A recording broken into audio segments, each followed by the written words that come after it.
এগুলো হলো কিছু খালি তেলের ড্রাম।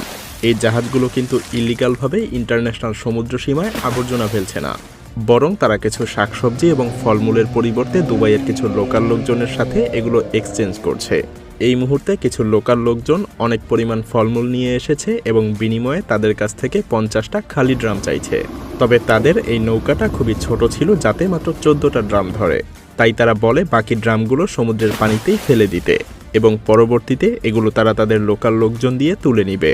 এই প্রত্যেকটা ড্রাম তারা 3,500 টাকারও বেশি বিক্রি করবে। কিন্তু এগুলো যদি কার্গোশিপটা বন্দরে নিয়ে যেত তাহলে এগুলো শুধুমাত্র আবর্জনা হিসেবেই ট্রিট হতো।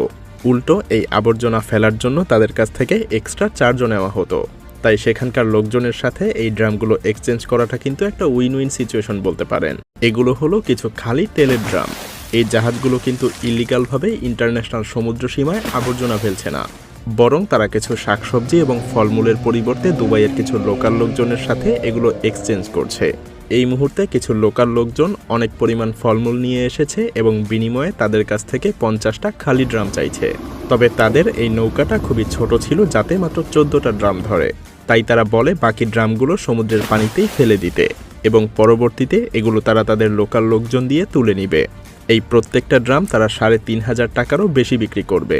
কিন্তু এগুলো যদি কার্গোশিপটা বন্দরে নিয়ে যেত তাহলে এগুলো শুধুমাত্র আবর্জনা হিসেবেই ট্রিট হতো। উল্টো এই আবর্জনা ফেলার জন্য তাদের কাছ থেকে এক্সট্রা চার্জও নেওয়া হতো। তাই সেখানকার লোকজনের সাথে এই ড্রামগুলো এক্সচেঞ্জ করাটা কিন্তু একটা উইন উইন সিচুয়েশন বলতে পারেন।